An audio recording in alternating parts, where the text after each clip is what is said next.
And with that said, I'll have our marshal call the last case. Your Honor is calling the third case on today's calendar, Chicago Title Insurance Company versus Amrez Mortgage Incorporated. And appellant counsel, just a reminder to state your name and indicate which party you're speaking on behalf of. We can't see the time clock, so we're asking you to be mindful of what it's telling you so that we don't always run over it. Thank you.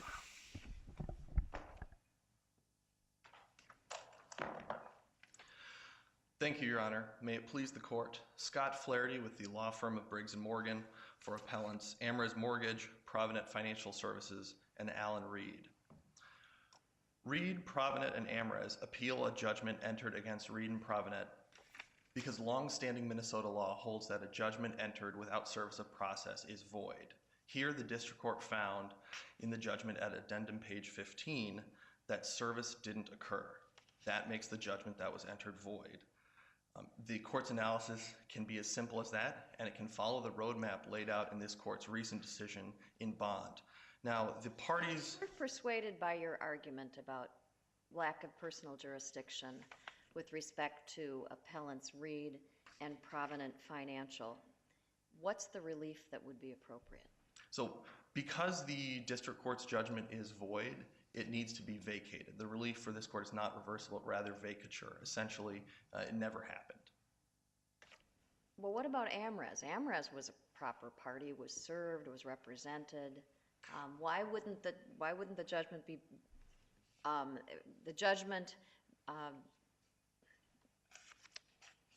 setting aside the transfers? Why wouldn't that be a binding judgment as to Amrez? So there exists a binding judgment against Amrez here that is unchallenged by this appeal. In the default judgment. The from default 2010. judgment from 2010, exactly. And so that is left undisturbed by this appeal.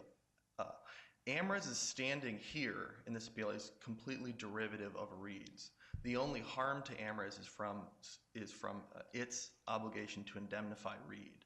So the Amrez's argument as to why vacature should occur is basically a technical one. If the judgment were vacated, Amrez would be, but for its exposure to Reed, it would be left in essentially the same position it had been for a long time since that judgment had been entered in 2010. Right, and for the benefit, I guess, of the audience, this is a case where there was a default judgment entered and the order and judgment on appeal concerns really collectability, the efforts to enforce that judgment.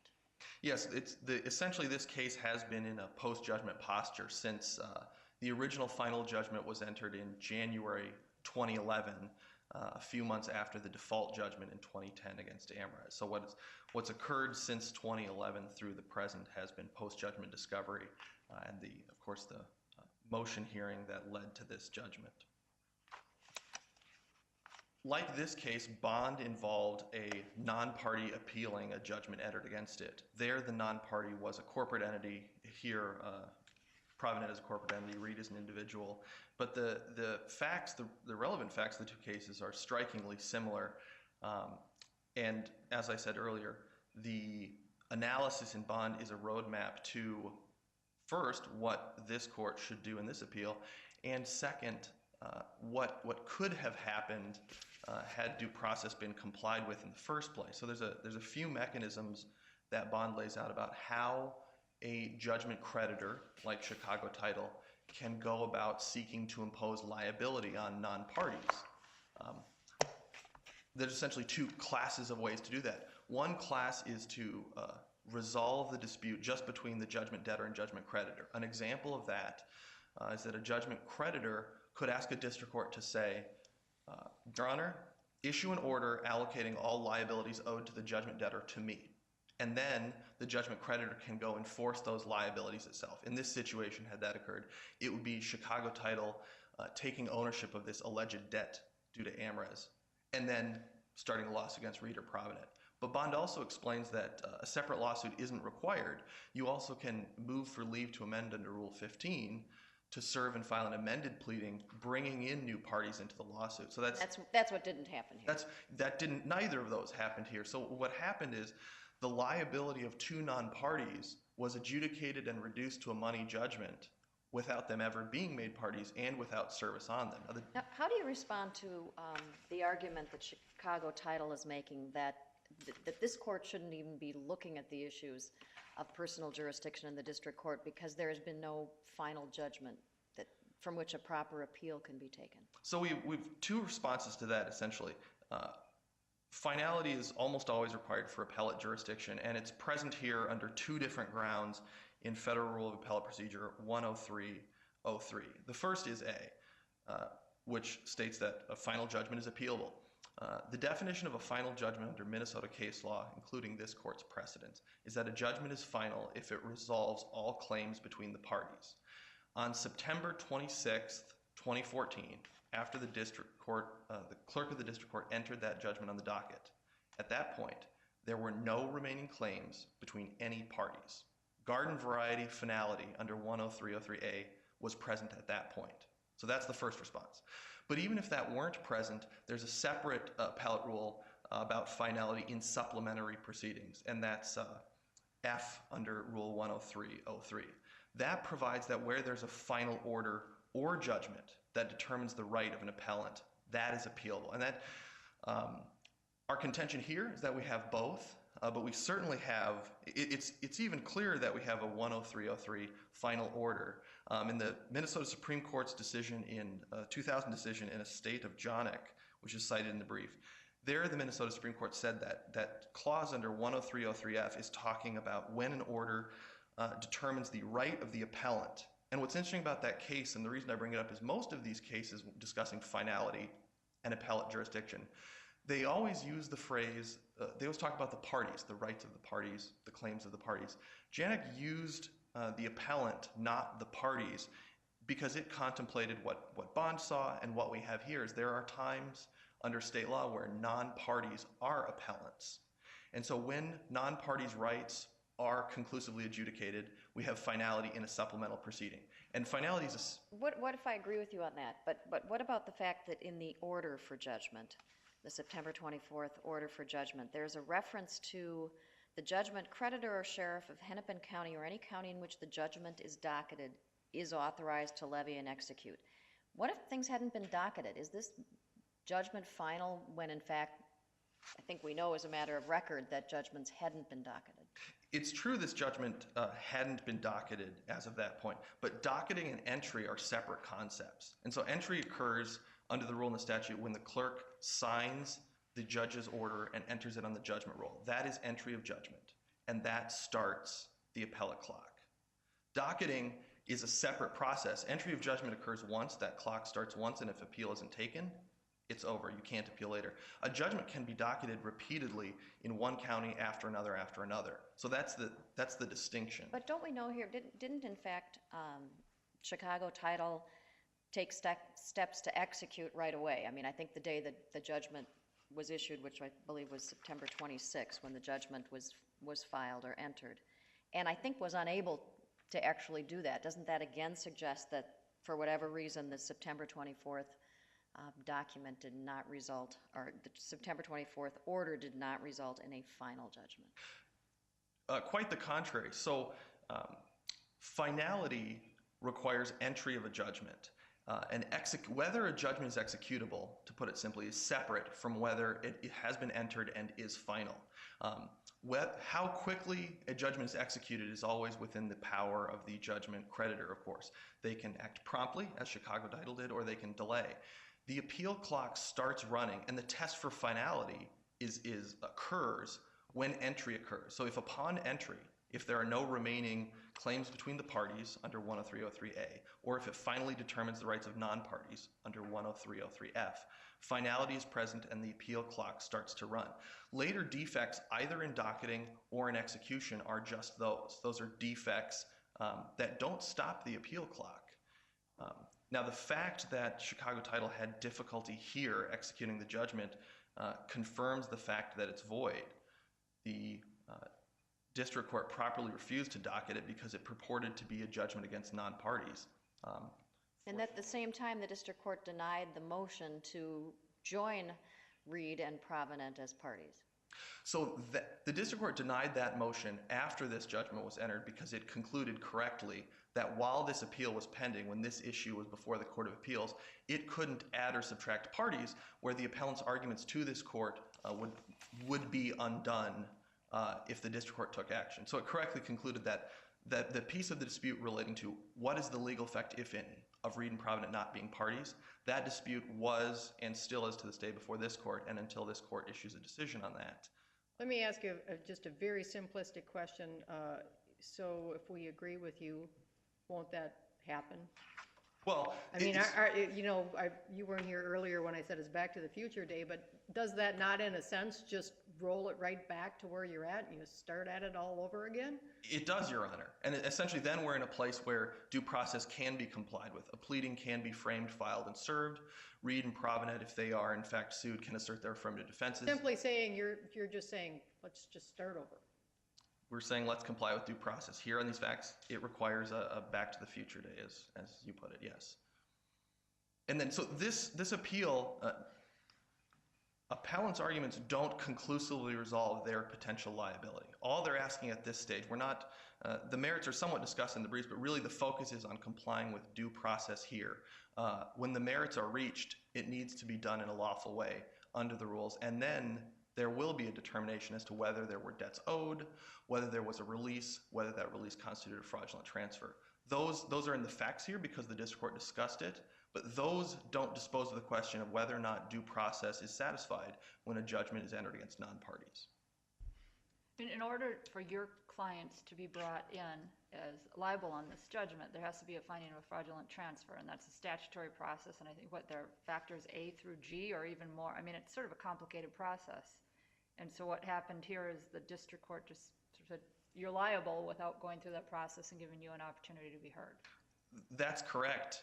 And in so doing, the district court referenced, it didn't cite, but it referenced the summary judgment notion about viewing facts in the light most favorable to the non-moving party, but it nowhere in the order did it explain why this is on a Rule 56 posture. And it shouldn't have been. It did, if you read the order, the district court did discount the affidavits put in by AmRes's former CFO and its CEO, and those are quintessential factual determinations for a jury. But again, even if they weren't, due process is a constitutional requirement. The district court, I want to be charitable to its order, but it may have read the Uniform Fraudulent Transfer Act as permitting something less than due process, and whether or not... Well, it wasn't part of it framed by the facts of this case, because yes, I think that Chicago Title will agree that Provident and Reed were not made parties at this juncture. They're parties kind of, in reality. I mean, Reed is up to his eyeballs in both of the companies. You've represented Reed. I think you advised counsel back in 2012 that you would, basically you were the one to contact if they wanted to get in touch with Reed or follow up with him on their post-judgment collection efforts. So I don't know. I wonder a little bit about criticizing the district court for, in some ways, recognizing the reality of how interrelated these three entities are. And that's exactly why I wanted to be charitable to the district court, but that interrelation question was answered and disposed of in Bond, where the relationship among the parties and non-parties there was as close, if not closer, than here. And still this court's directive in Bond was clear that due process has to be complied with, even if transactions look bad. And of course, before a person is made party and given the opportunity to use discovery to explain their side of the story, it's easy to make a non-party look bad in an ex parte proceeding. And so I don't intend to unfairly criticize the district court. I think its application of the Uniform Fraudulent Transfer Act, it's not per se reading the act inconsistent with due process requirements, but as applied here, it was applied inconsistent with the due process requirements, just for the same reason in Bond. So it's not necessarily that the reading is wrong, but the application of the statute was. And again, to reiterate your concern, we can't dispute that the district court certainly, I think explicitly, found Reed to be not credible in his affidavit. And those credibility determinations shouldn't be made without a party, without making a person a party and giving them an opportunity to present the defenses. Actual notice isn't enough. The district court found lack of service, and of course that finding is not clearly erroneous. But even if there had been service, Bond again answers that question. which is that a district court has a power to order someone who owes money to a judgment debtor under Section 575.12 to appear and answer for it. That didn't happen. So another thing that could have occurred here is the district court could have ordered Reed to appear under that statute and said, explain yourself. And in that proceeding, it appears from reading that with some of the other cases that have applied the Fraudulent Transfer Act, at that point, it might turn out like one of the unpublished cases cited by Chicago Title, the Thompson case. There, actually, a district court did order a non-party to appear. Smith was the name of the non-party. He came in and he said, I've received this stream of money that maybe ought to go to the judgment debtor. May I finish briefly? You may. And, I just want to remind you, unpublished, not precedential. But and it is not precedential. And it was cited by Chicago Title, not by us. But the upshot there was because when that person was ordered to come in, he claimed no rights in the money due, and it was properly then awarded to the judgment creditor. That's not this case. Thank you, Mr. Flaherty.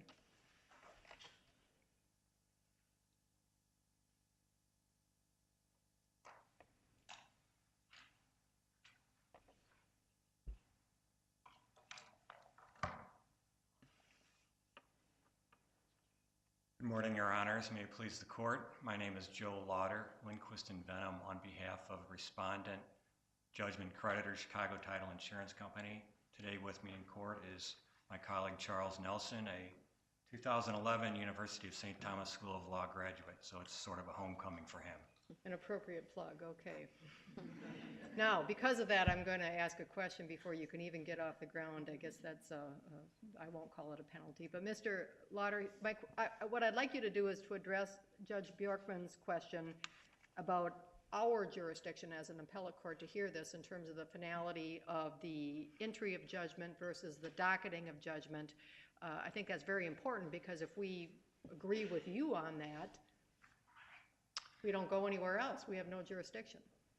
And the short answer to that is the inability to docket and execute it on the judgment proves its non-finality because it cannot be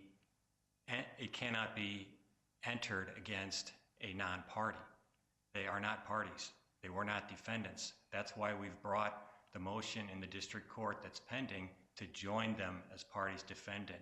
To complete. So what you're saying, if we would agree with that, instead of, God, this Back to the Future day is going to drive all of us crazy, but seriously, what you're saying then is once this court would reach a decision, then the district court judge could make a ruling on the joinder issue, and then you'd still be where you'd be if we...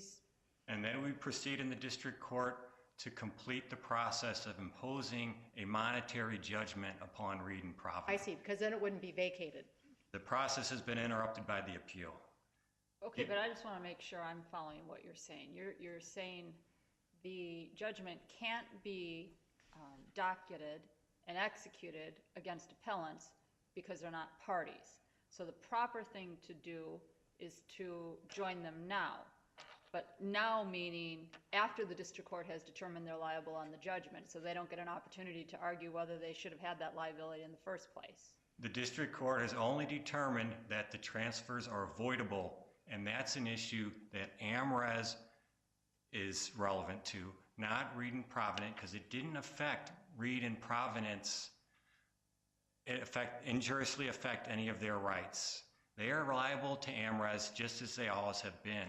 It's AmRes' fraudulent activity in transferring or concealing that asset that the court determined on the September 2014 order.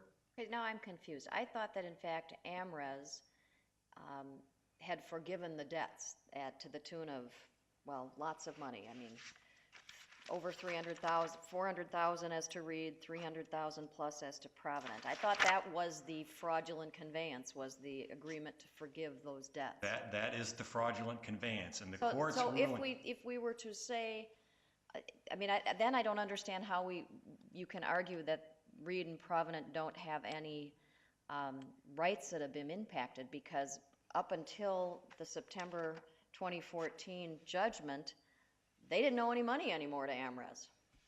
And now they would again, which we'd have to go back and unwind in the district court. Well, there's two levels to that concern, Your Honor.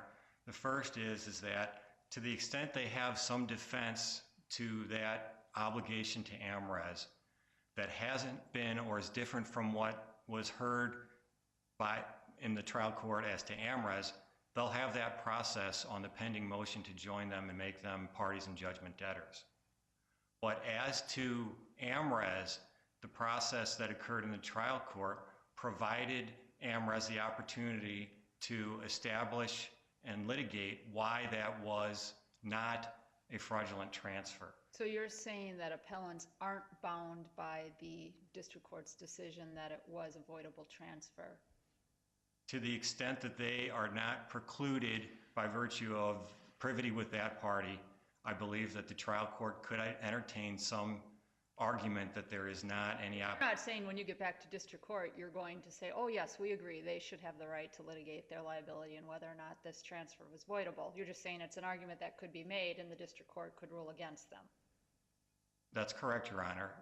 And that's part of, I think that question gets to the point of why this is an advisory process and there is a non-final order. Because we're speculating about what should happen to bring this order to complete finality and make it an appealable order.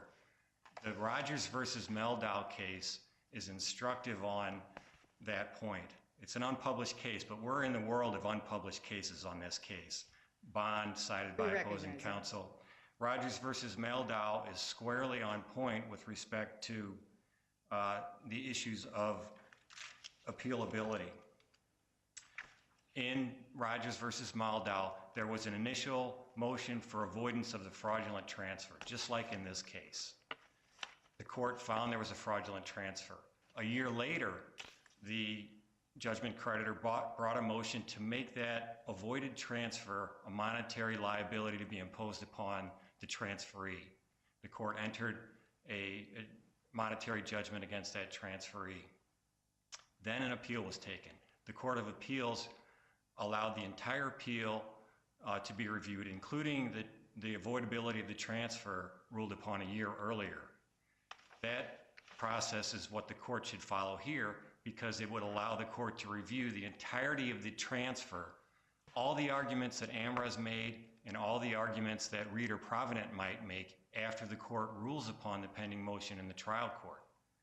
So they won't lose an opportunity to argue the merits of the appeal by virtue of the court affirming here and allowing the process to proceed in the trial court. I'm confused because I thought you started out arguing why this issue is not properly before us and you ended up arguing why we should be affirming. I misspoke.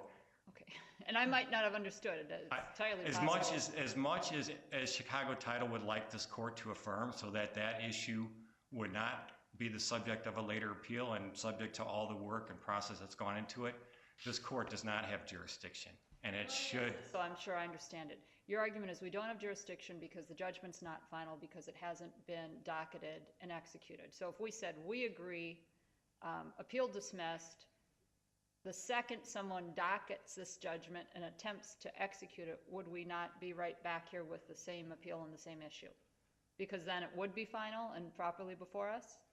The judgment is not final because it hasn't been entered as a monetary judgment against Reed and Provident. Not because it's not docketed and executable. That's the result of it not being entered against them. What needs to occur for it to be entered as a monetary judgment against the appellant? For there to be finality, the judgment needs to be made a monetary personal judgment against Reed and Provident in the trial court. How can that happen when you're conceding that the reason that can't happen is because they're not parties? That's correct. It cannot happen until they are made parties, and that's what's the process that is pending in the trial court. Okay, but then that brings us back to you want to make them parties at the point in the process where the voidability of the transfer has already been determined and may or may not be litigated by appellants, despite the fact that that voidability puts them on the hook for an obligation which had been forgiven. They've always been on the hook. The avoidability was the court saying this release is a fraud. It's a ruse concocted to conceal or fool Chicago Title into believing that the assets are beyond its Why don't reach. appellants get a say in that decision, since it does impact them financially? They've never they've never disputed or challenged the validity of that debt until the reply memorandum in the post-judgment motion. So, Well, they couldn't, they weren't parties. well, in fact, they did. Mr. Reed submitted an affidavit trying to explain why he wasn't responsible. Well, let me ask you the real simple, easy question. Why didn't Chicago Title just include them to begin with? That's a question that has a couple of layers to it. This case has, as the court has well seen, perpetuated for years in post-judgment process. There's been an approach by the defense to move this case in a fashion that has made it difficult for Chicago Title to get any relief. We've made a strategic decision to bring a motion to set aside the avoidability of the transfer. And I need to explain here that the fraudulent transfer statute is a two-part process. First, you avoid a transfer. You seek a determination of avoidability. I understand all of that. I think our concerns are with the due process issues because they didn't have the opportunity to do anything because they weren't parties. And Right. And I understand that, Your Honor.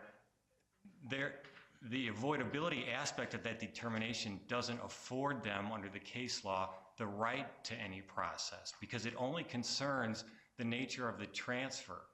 And that's a matter for AMRES, which they resisted. Mr. Reed resisted personally, but the avoidability of the transfer occurred in the context where there would be process that was allowed.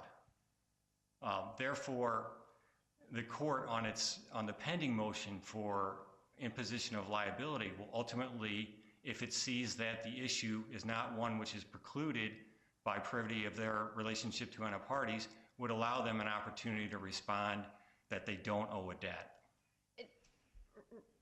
Well, so AMRES had the opportunity to litigate whether or not this was avoidable transfer, but appellants didn't. I mean, isn't it conceivable that appellants would have come in with an argument other than what AMRES made and said, no, this debt was forgiven, here's why, there was a legitimate reason, there was consideration for forgiveness of the debt. In other words, to present some evidence that shows it was an avoidable transfer. In other words, maybe AMRES wasn't able to carry that burden, but maybe appellants could.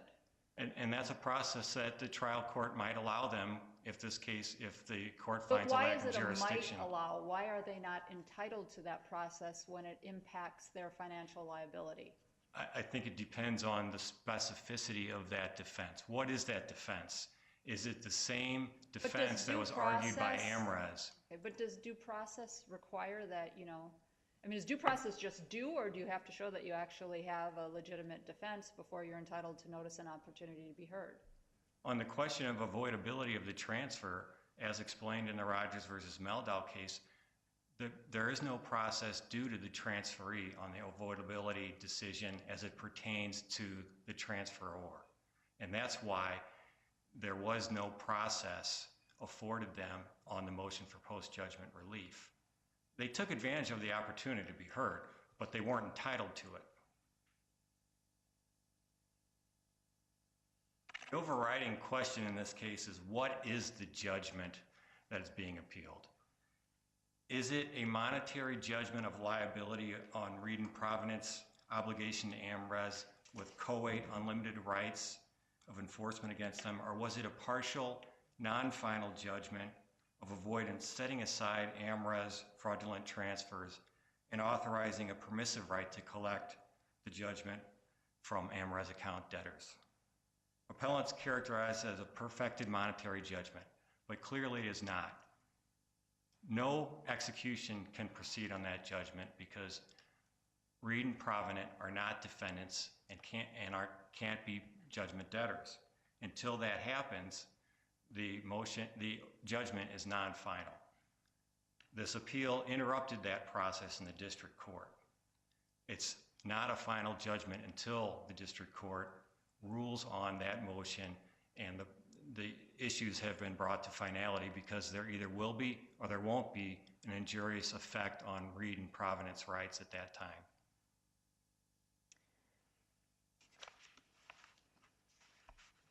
Counsel, doesn't the in re marriage of Salmon's case, this court's decision from 2002, really answer the question of appealability? Because that case also involved a non-party and a judgment that affected property of that non-party.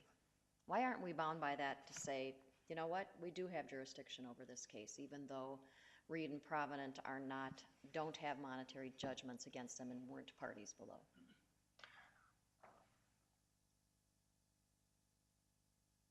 I'll admit that this context is complicated with respect to the finality of the judgment. There's different ways to see it. If the court finds that it has jurisdiction, there was no abuse of discretion by the trial court in the way that it went about first avoiding the fraudulent transfer, and second, in the future, imposing liability. The Rogers versus Meldow case sets out that process. The appellate court here affirmed the trial court in that process. If I can Right just on make time. one You can sum up your position. one concluding statement here. The trial court here saw the transfer as a ruse and exercised its equitable powers within its discretion that this court has previously afforded the trial courts and fashioned a remedy. While other avenues to that same result exist, there's nothing improper about the remedy chosen here. It's not without legal or equitable basis, and if the court finds jurisdiction, it should be affirmed. Thank you. Thank you, Mr. Lauder. Mr. Flaherty, you will have the last word, but again, wait until the time clock is back up to the 5-minute allotted.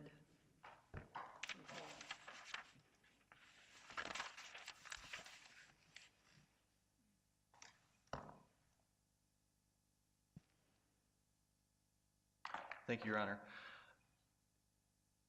Judgment first and joinder second is the opposite of due process. That's no different than the Red Queen's maxim in Lewis Carroll's Alice in Wonderland, which is sentence first, verdict afterwards.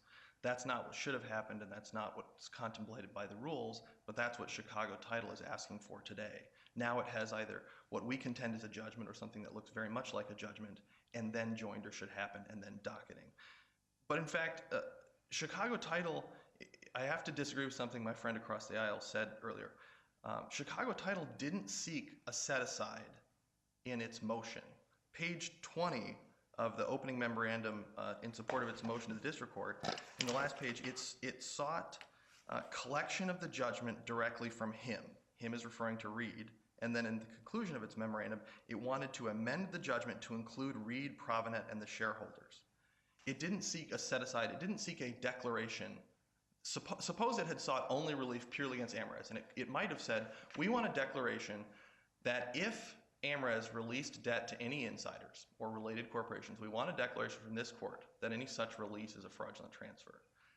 That would be very different, and that would come much closer to complying with due process, but that's not what they sought here. And the district court understood that, because if we read its judgment, we know the district court believed it was entering a money judgment. The district court identified specific dollar amounts, over $852,000 from Reed, $313,000 from Provident, and the district court ordered that Chicago Title was permitted to collect those amounts from those persons. It wasn't a declaration that any transfers were set aside. It was a specific dollar amount that Chicago Title could seek from Reed and Provident.